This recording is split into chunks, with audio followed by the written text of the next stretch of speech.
Ето ги две забравени кисели млекца, които с изтекал срок. Срока изтича на 26 януари. Едното го отворих току-що. Да видим как изглежда. Оп.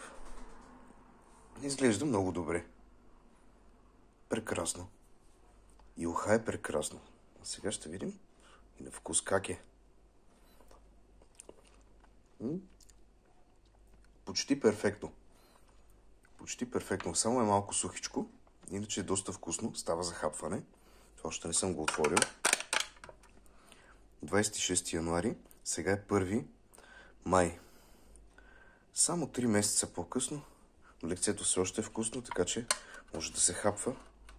Ако имате забравено млекце, хапвайте си го спокойно. 3-4-5 месеца по-късно няма никакви проблеми, тъй като от качествена суровина ще издържи.